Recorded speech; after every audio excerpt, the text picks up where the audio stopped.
As we are busy talking about Dangote and BUA cement, let us not forget how the federal government of Nigeria destroyed Ibeto cement at a time when Ibeto cement was one of the top-selling cements in Nigeria.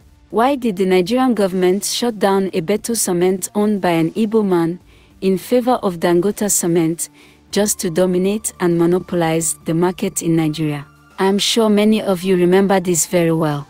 How a big cement producing factory in Igbo land was persecuted and pressured to the extent that Ibeto was forced to shut down production and operations.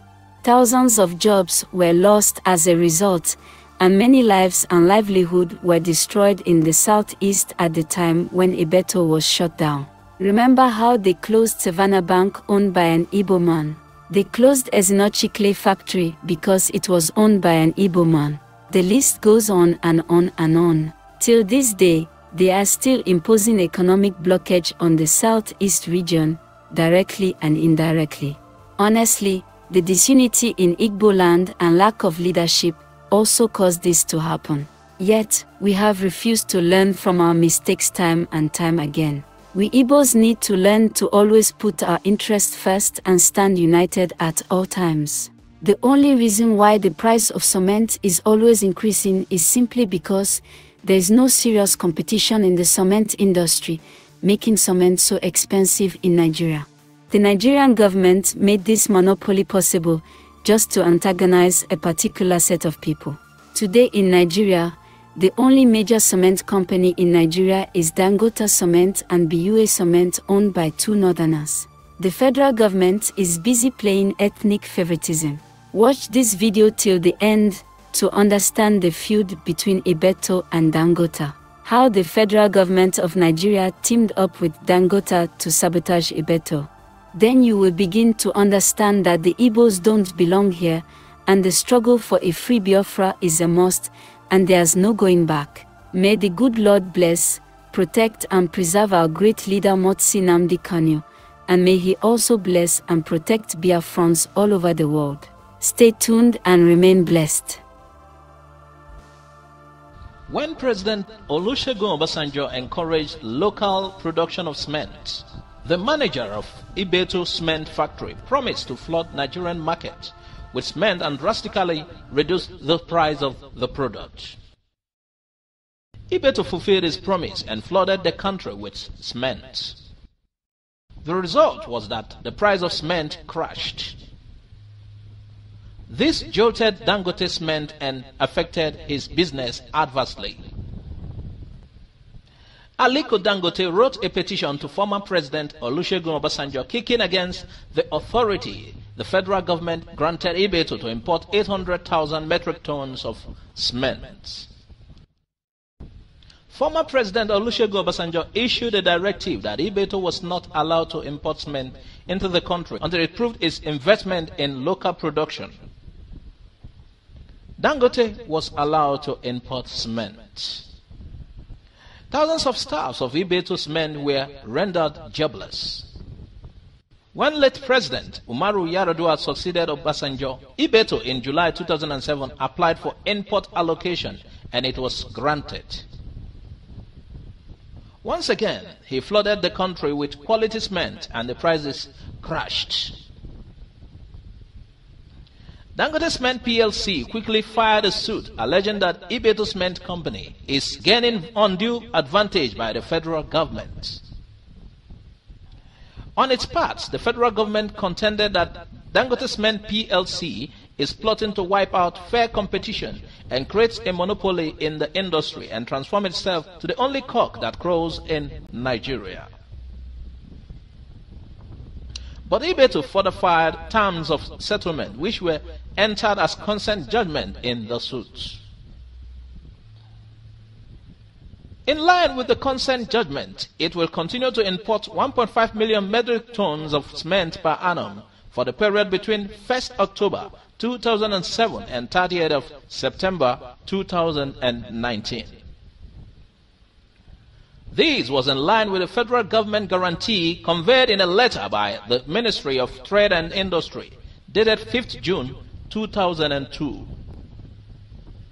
By the judgment, the federal government was to pay Ibeto Cement Company the sum of $40 million and 1.9 billion naira. The amount is the verified claims by the Interministerial Committee of the federal government for losses suffered by Ibeto from the unjustified closure of its bagging plant between December 2005 and when it resumed operation in October 2007. But Dangote Cement PLC consented that its rights and interests were affected by the consent judgment. Dangote argued that the continuance of Ibeto Cement makes Dangote Cement expensive. However, the federal government and 6 of its agencies, which are the other defendants in the counter affidavit deposed to by one Emmanuel Joel, an assistant litigation officer in the law firm of Kenna Partners, argued that Dangote Cement PLC filed the suit with only one intention: to wipe out competition in cement business and become a monopoly.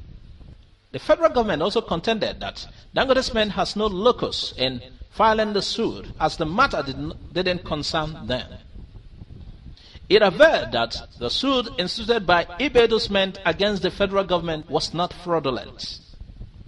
Furthermore, it argued that Dangote Cement was not a nominee or agent of government agencies, which are defendants in the suit, and is not acting on their behalf.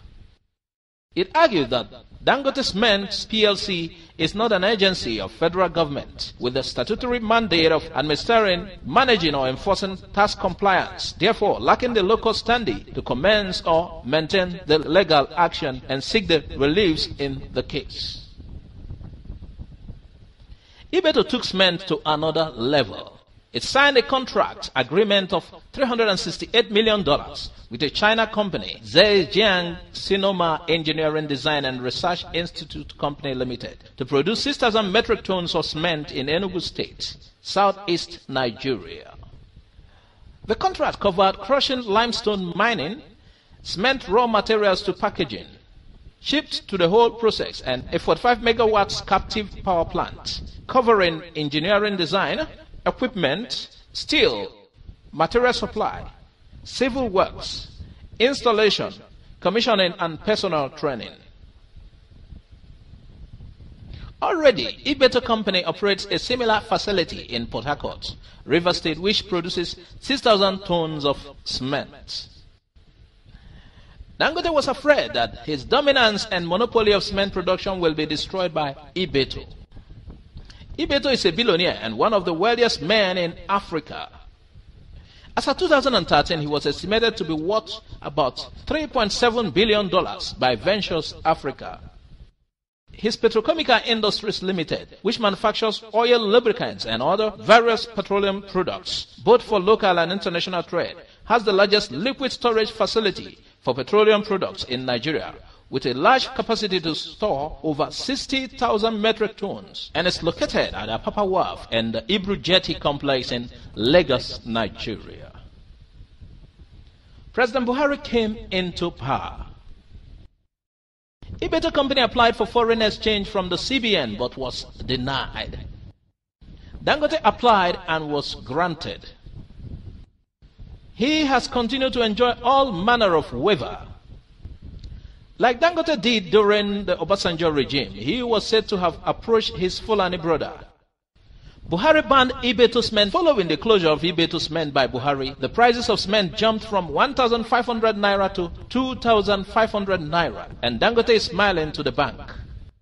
Ibeto's account is frozen.